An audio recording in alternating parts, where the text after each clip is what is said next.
नमस्कार साथियों, आप सबका पुनः स्वागत है श्रद्धा वेद पुराण में। तो आज हम लोग डिस्कस करेंगे श्रीमद् भगवद गीता अध्याय 8 श्लोक अर्थ 11। इससे पहले हम लोगों ने अध्याय 1 से 7 तक सभी श्लोक अर्थ सरल हिंदी भाषा में दोनों ही चैनल श्रद्धा एस्ट्रो ज्योतिष, श्रद्धा वेद पुराण में अपलोड कर दिए हैं। आप में से कोई भी व्यक्ति भगवद गीता को सरल हिंदी भाषा में समझना चाहता है, आप हमारे चैनल में जाएं, जहां आपको 700 के 700 श्लोक अर्थ मिल जाएंगे। शुरुआत करते हैं। आज का श्लोक भगवान श्री कृष्ण अर्जुन को एक प्रकार से जो चारों अलग अलग वर्णाश्रम जैसे हम बोलते हैं, तो चारों आश्रम के एक प्रकार से गूढ़ रहस्य या गौणता से उसको बताएंगे कि वेद के जानने वाले विद्वान जिस सच्चिदानंद घन रूप परम पद को अविनाशी कहते हैं। माने वेद का पठन पाठन करने वाले, ब्रह्म के जानकार, ब्रह्मा की स्तुति, ब्रह्म यानी एक प्रकार से अंततो गत्वा जो परमात्मा के लिए हम जो ध्यान कर रहे हैं, तो वहां हम उसको ब्रह्म कह देते हैं। तो जो ऐसे कार्यों में लगे हैं, वो व्यक्ति कैसे जान सकता है, वो भगवान आगे 12वें और 13वें श्लोक अर्थ में समझाएंगे।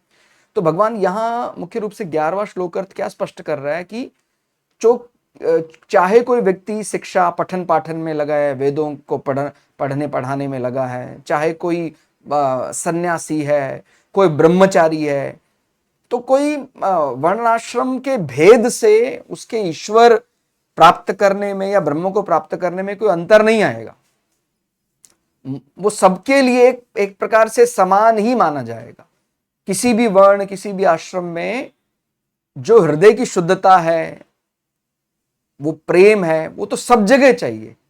ऐसा नहीं कि भाई हम कह सकते हैं कि भाई सन्यास ले लिया आपने तो बड़ी सरलता से हो जाएगा। कोई ब्रह्मचारी है, वो हृदय की निर्मलता अगर उसके पास है, तो वो जिस प्रकार से सन्यास होने के बाद भी ईश्वर जो मिल रहा है उसको, इसी प्रकार से कोई ब्रह्मचारी भी प्राप्त कर सकता है। ऐसे ही गौण अर्थ में एक प्रकार से गृहस्थ को भी शामिल किया जा सकता है, और वानप्रस्थी भी भगवान को उतनी ही सरलता से शामिल कर सकता है। लेकिन जो मुख्य जो मापदंड है वो सब जगह बराबर रहेगा।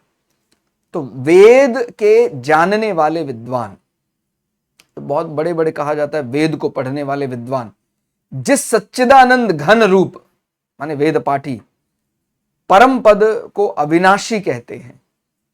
ठीक है, जो सच्चित आनंद उस को समझ, अगर वो समझ में आ जाता तो वो ही वास्तव में अंतिम सत्य है। अविनाशी कहते हैं, उसका कभी विनाश नहीं होता, सदा रहने वाला।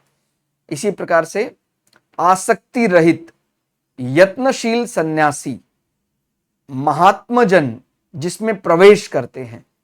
तो हम समझते हैं जो जिसको बोलते हैं ना कि भाई ये अलग अलग प्रकार गृहस्थ आश्रम और वर्णाश्रम, माने ये इस प्रकार के जो आश्रम है उसमें जो कहते हैं ना सन्यास धर्म, कोई कहता है सन्यास धर्म श्रेष्ठ है, कोई कहता है ब्रह्मचर्य, गृहस्थ, वानप्रस्थ।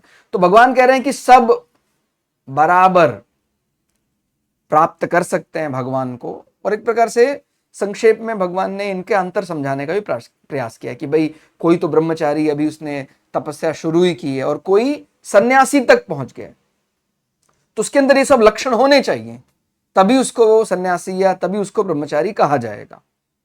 अगर उसके अंदर वो कहने को ब्रह्मचारी है लेकिन वो लक्षण नहीं है, तो फिर वो जो ब्रह्मचारी बनने का कारण था उसको उसका लाभ तो मिल नहीं पाएगा। तो इसलिए ब्रह्मचारी क्यों ब्रह्मचारी है, सन्यासी क्यों सन्यासी है, तो ये एक प्रकार से सन्यासी होने के लक्षण भी बताता है। आसक्ति का त्याग हो गया, ठीक हो गया। यत्नशील सन्यासी महात्मजन जिसमें प्रवेश करते हैं, ठीक हो गया। तो माने वो सन्यास धर्म जो ले रहे हैं वो अंततो गत्वा उनको जहां लेकर जाएगा। और जिस परम पद को चाहने वाले ब्रह्मचारी लोग ब्रह्मचर्य का आचरण करते हैं। बड़ा कठिन होता है ब्रह्मचर्य व्रत भी, कि भाई हमें हमारा एक प्रकार से कठोर ब्रह्मचर्य का, अपने रति सुख का हमें त्याग करना है, मन वचन वाणी से कठोर ब्रह्मचर्य का पालन करना है, उस परम पद को मैं तेरे लिए संक्षेप में कहूंगा। तो यानी जितनी भी त्याग तपस्या अलग अलग वर्ण आश्रमों में बताई गई, उस सब का अंतिम लक्ष्य क्या है? परम पद, परमात्मा की प्राप्ति, मोक्ष, मुक्ति। तो उसमें कोई विभेद दृष्टि नहीं रखनी कि भाई एक श्रेष्ठ है और एक तुच्छ है, उसमें आसानी से मिल जाता है, इसमें नहीं मिल सकता है। सबका बराबर अधिकार है। आपकी पूरी निष्ठा लगन जिस भी वर्ण आश्रम में आप हैं वहीं रखिए, वहीं आपको सरलता से परम पद समझ में आ जाएगा। उसको आगे भगवान समझाएंगे।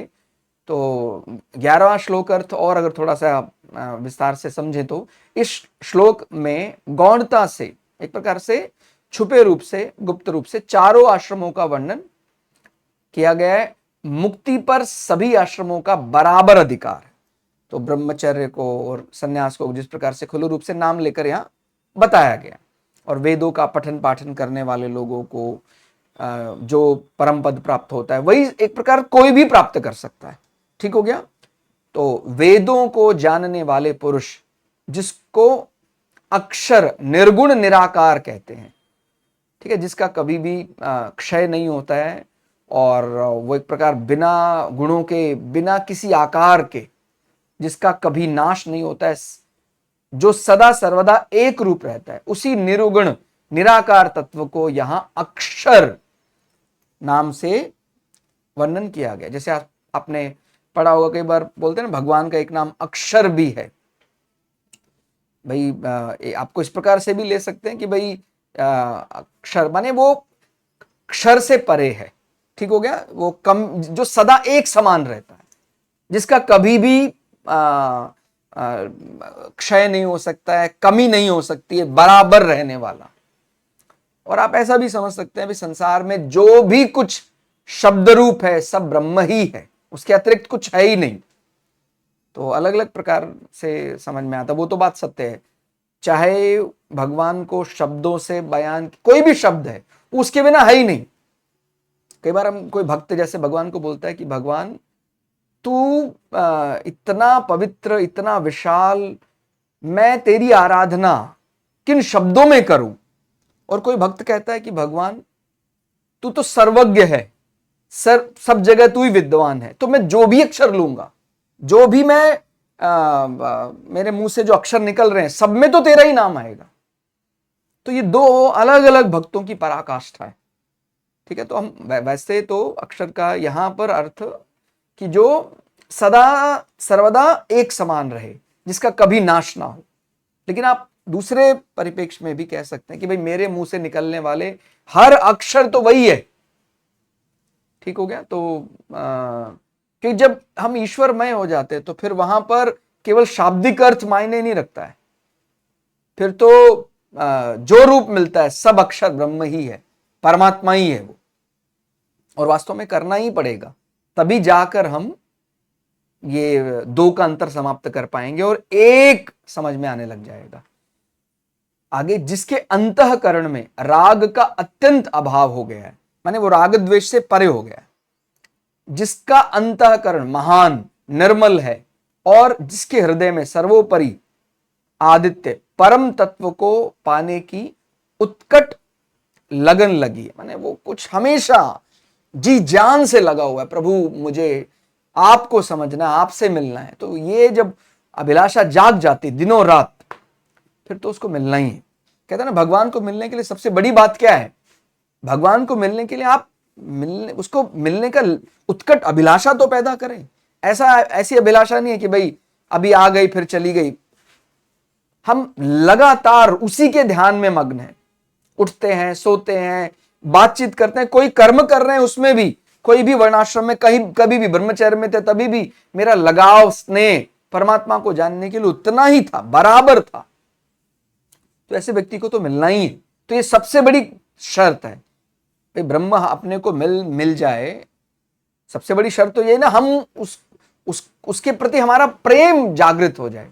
तो बोल रहे हैं जो उत्कट अभिलाषा, उत्कट लगन, ऐसे प्रयत्नशील अति महापुरुष उस तत्व में प्रवेश करते हैं, उसको प्राप्त करते हैं। तो भगवान आगे चलकर फिर ये बताएंगे कि क्या करना है उसके लिए, जिनका उद्देश्य केवल परमात्मा तत्व की प्राप्ति का है, परमात्मा तत्व के सिवाय जिनका और कोई ध्येय है ही नहीं, और जो परमात्मा प्राप्ति की इच्छा रखकर ब्रह्मचर्य का कठोर पालन कर रहे हैं। ठीक है, कि भाई कोई नियमावली का पालन भला क्यों करेगा? नियम का पालन वो इसलिए कर रहा है ताकि वो अपने आप को समझ सके। ठीक है, एक अनुशासन, जिसको धर्म भी कह सकते हैं आप, कोड ऑफ कंडक्ट। ठीक है, तो चाहे वो वर्णाश्रम में ब्रह्मचर्य की बात कर रहे हैं, चाहे वो सन्यास की बात कर रहे हैं, कोई वेद का पठन पाठन करने वाले लोगों की बात कर रहे हैं, सबको वो प्राप्त हो सकता है। तो उसका वर्णन आगे विस्तार से भगवान 12वें और 13वें श्लोक में करेंगे। तो किसी भी विषय भोग में बुद्धि का सेवन नहीं करते हैं, उसकी क्या गति है, उसको आगे भगवान विस्तार से बताएंगे। तो आज के श्लोक अर्थ में फिलहाल इतना ही। श्लोक अर्थ आपको कैसा लगा कमेंट करके जरूर बताइएगा। मिलते हैं अगले वीडियो में, तब तक के लिए जय श्री भगु पराशरा, जय श्री शुक्राचार्य, नमस्कार।